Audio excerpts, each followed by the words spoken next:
Olá, eu sou o Fábio Ribeiro e vamos já aqui nesse segundo vídeo sobre economia de projetos relembrar que economia de projetos não é unicamente pensar nos custos ou no gerenciamento de custos do seu projeto. É uma visão ainda mais ampla de benefícios ainda maiores que eu trago hoje para explicar para nós a visão do PMI São Paulo em relação à economia de projetos. Ele, que é vice-presidente administrativo e financeiro do PMI São Paulo, irá nos explicar a visão do PMI sobre a economia de projetos e seus benefícios. Raimundo Gomes, é um prazer recebê-lo e Obrigado, fique à Fábio, vontade. obrigado pelo convite, né? Fico muito agradecido mesmo, né, por ter a oportunidade aqui de falar um pouquinho aí sobre o tema economia de projetos e, enfim, né, fico aberto também para falar sobre outras questões aí que você acha interessante para a gente contribuir, tá? Mas, falar de economia de projetos, nesse momento, faz todo sentido, né? Eu até te agradeço, de fato, a oportunidade e entendo que a relevância desse tema nas organizações e até organizações de outros setores, né? Falando até do próprio terceiro setor, né? Que é um setor que tem muito sido realmente revolvido por questão de planejamento e pessoas que realmente estão buscando um aprimoramento do ponto de vista de capacidade e habilidades em gestão de projetos tem se apresentado aí. E, assim, faz todo sentido nesse momento a gente estar falando desse tema. Muito bem, Raimundo. Então já vamos iniciar aqui os apontamentos, as dúvidas que você vai com certeza nos esclarecer. E a primeira pergunta em relação à economia de projetos, que ela não Exatamente. é unicamente aplicada na ótica de custos, mas os resultados que também influenciarão na gestão mais assertiva. Como que o PMI em São Paulo visualiza a economia de projetos em relação aos potenciais resultados financeiros do projeto, Raimundo? Vamos lá, eu falando do PMI, né, PMI GHQ, né, General Review Quarter, o PMI GHQ, ele traz uma nova abordagem, e isso se traduziu Legal. muito na filosofia que trouxe a nova marca, né, que foi lançada ano passado do PMI. O PMI ele traz justamente a abordagem desse conceito de economia de projetos impresso nessa nova logo, nessa nova marca, né, nessa nova disposição e apresentação para o mercado. A questão da economia de projetos, isso do ponto de vista holístico mesmo, ela de fato não fala só de custos. Né? Eu costumo dizer e isso é uma questão bem interessante, eu classifico isso no chamado PPC. Né? Preciso, eu posso, eu consigo.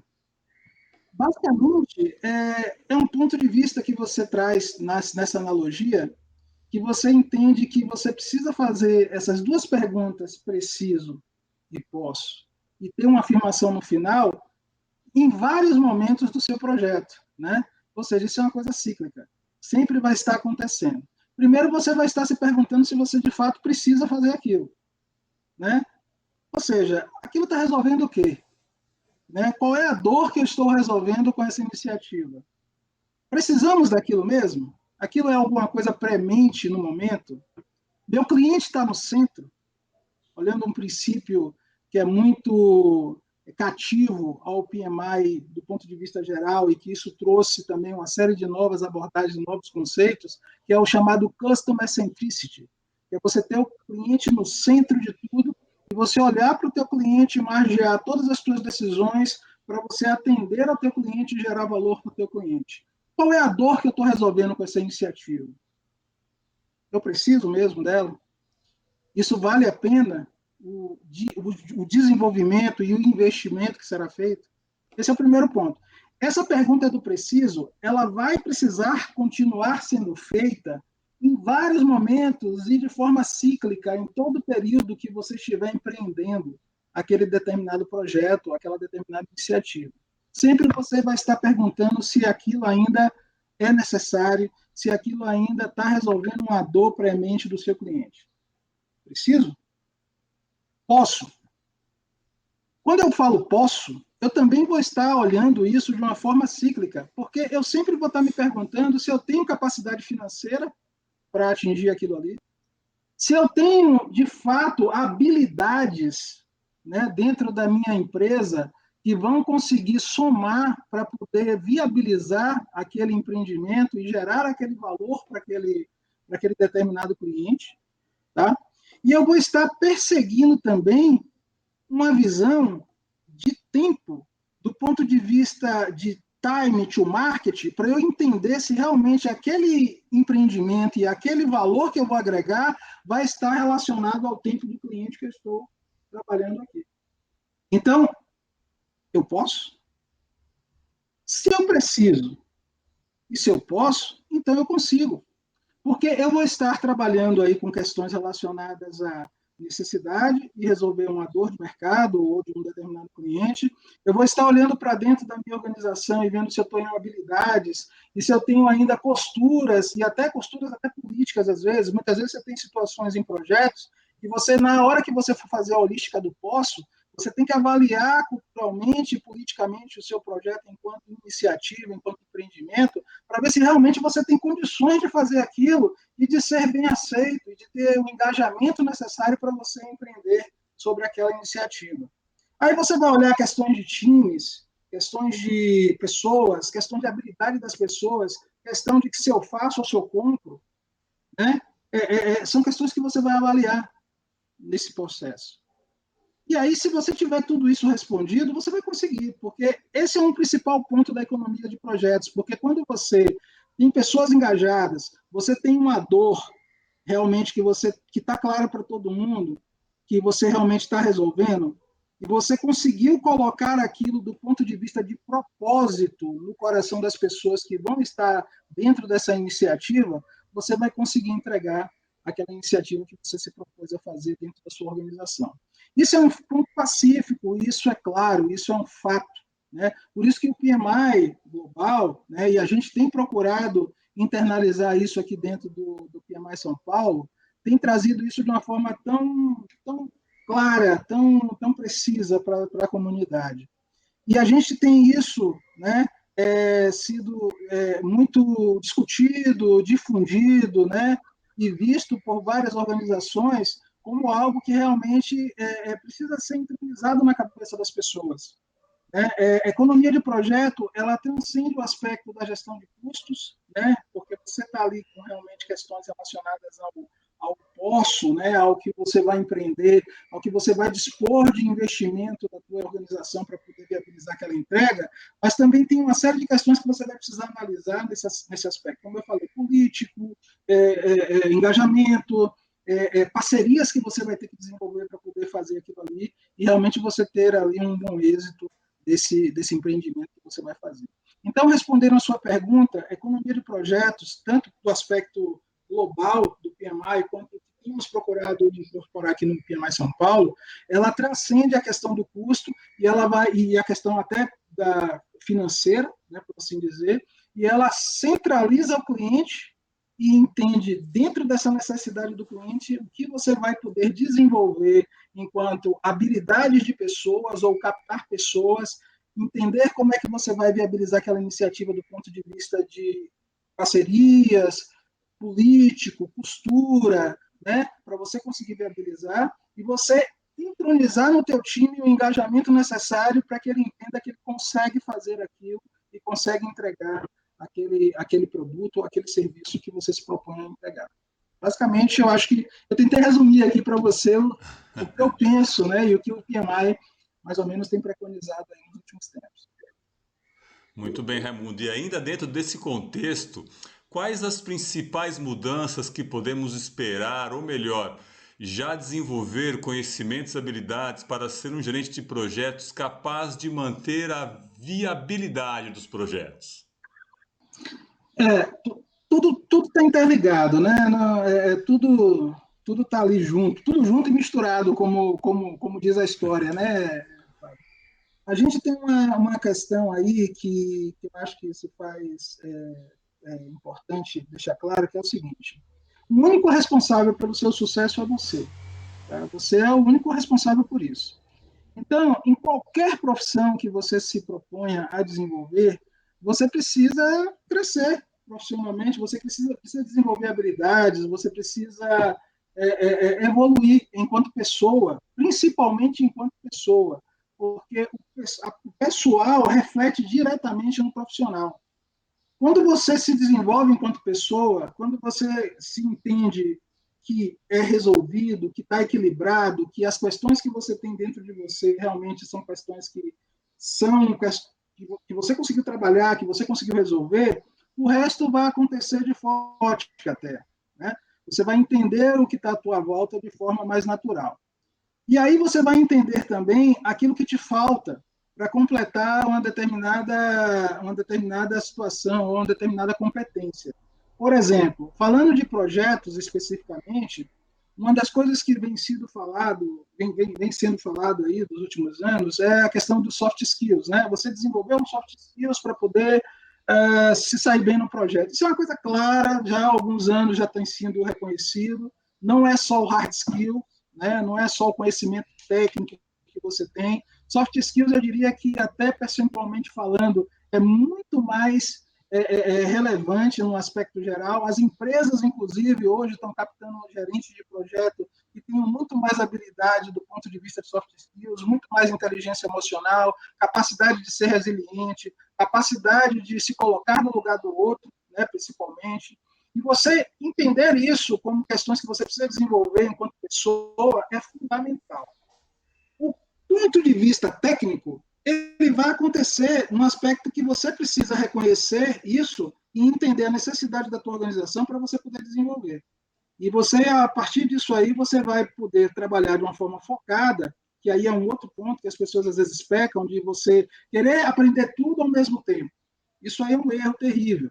Você precisa focar, ter foco, entender aquilo que você precisa gerar para a tua organização ou para você mesmo e focar naquilo, ter um objetivo claro do que você quer e perseguir aquele objetivo, desenvolver aquela competência e então você ter ali a condição de somar, né, naquela iniciativa a qual você pertence. Você vai fazer ali um trabalho que você está trazendo para a organização ou trazendo para a sua vida algo que você adquiriu, uma habilidade que você adquiriu. Basicamente, acho que é isso também. Estrategicamente, Raimundo, você acredita ainda que as empresas já estão orientando e treinando seus gestores para as automatizações futuras, ou isso deve partir de cada gestor? Você já falou um pouco disso, mas mais especificamente, esta informação, esta necessidade para um futuro a curto prazo, não é um conhecimento comum? De modo mais claro, Raimundo, qual a importância que as empresas e os gestores estão ou deveriam estar dando para esta preparação, para esse futuro que é tão já? Eu diria o seguinte, Fábio, enfim, existe de tudo, né, no mercado, né? Tem empresas que já estão com esse tema em pauta, né, da automação e do desenvolvimento dos seus colaboradores enquanto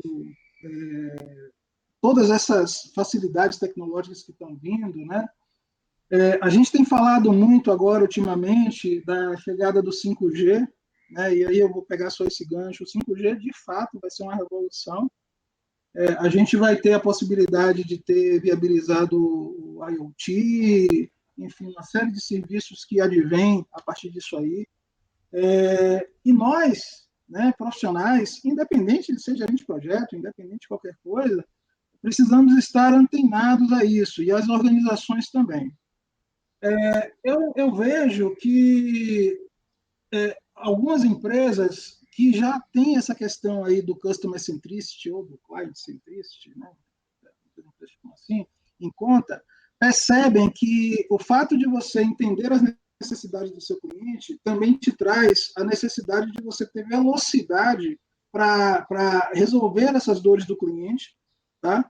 E entregar valor o mais rápido possível, né? Sem você ter tanto custo empreendido do ponto de vista corporativo. Ou seja, você trabalhar ali com questões relacionadas a abordagens, por exemplo, dá só um exemplo aqui do Lean, né, que você traz ali uma série de abordagens que você o tal do fazer mais com menos, né? Você tem ali de fato ali uma série de abordagens que você vai não vou entrar no mérito aqui, mas que você vai lançar a mão para poder fazer isso. Ou seja, você agregar valor com menos custos de uma forma mais assertiva, né? Não é velocidade, é você ter realmente concorrência e você ter eficácia e eficiência na entrega de valor e ser assertivo naquilo para fazer gerar valor para o seu cliente, na verdade.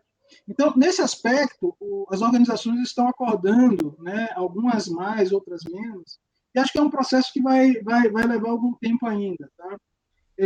Eu ainda entendo que cai no colo do próprio profissional, como eu estava dizendo antes com a sua outra pergunta. Tá? Acaba caindo sempre no colo da gente, porque a gente tem que se desenvolver. A gente que tem que crescer profissionalmente, essas habilidades que a gente precisa para poder responder, né, a essas questões, precisam estar na gente. Eu costumo dizer, sabe aquela história do o cavalo passa selado na tua frente, né? Se você estiver preparado, você, cara, pula, sai galopando, né? Monta nele e sai galopando. Mas se você não está preparado, o que vai acontecer? Vai passar e, enfim, você vai ficar aí ao sabor do vento, né? Então, assim, eu penso muito dessa forma. Eu acho que cai de novo na questão de nós mesmos entendermos isso, nos desenvolvermos enquanto ser humanos, enquanto profissionais, e buscar as competências necessárias para você ser realmente um profissional que vai agregar valor na sua organização, tá, na sua vida. Você buscar, de fato, o equilíbrio necessário para que isso aconteça, do ponto de vista pessoal, né, você resolver os seus problemas pessoais, e digo a você, todos nós temos problemas, todos nós. Não existe um ser humano na face da Terra que olhe para dentro de si e encontre tudo certinho. Todo mundo tem problema, todo mundo tem alguma coisa que precisa ser resolvida, que precisa ser trabalhada dentro de si, né, do ponto de vista psicológico, emocional, e isso é um fato, faz parte do ser humano. Sem isso, claro, sem a gente ter essa visão e essa compreensão, a gente tem dificuldades para crescer na vida e para se desafiar. Basicamente é isso. Muito bem, Raimundo. Então, espero que tenha ficado claro para todos nós que economia de projetos não é unicamente custos, nem gerenciamento de custos, é pensar no todo, no que você pode fazer de melhor para desenvolver mais assertivamente o seu projeto. Pensando sim em manter a sua viabilidade, mas pensando também em como você vai ser um melhor gestor. Mantendo o foco, como disse Raimundo, e pensar se você pode, precisa, e aí você consegue desenvolver as habilidades específicas necessárias para ser mais assertivo no seu gerenciamento de projetos. Quero já convidar você aqui para o nosso próximo vídeo, onde vamos abrir ainda mais este tema e apresentar explicitamente a economia de projetos e os seus 9 pilares atribuídos a esta visão. Raimundo, muito obrigado por ter compartilhado conosco seu conhecimento e, acima de tudo, a visão do PMI São Paulo em relação à economia de projetos, e esta visão de futuro, como eu disse, é tão emergente, é para tão já. E, de novo, obrigado, foi um prazer recebê-lo aqui no meu canal. Grande abraço, Raimundo, fique à vontade. Valeu, Fábio, o prazer foi meu. Grande abraço a todos aí, fico à disposição. Até logo, turma, nos vemos no próximo vídeo.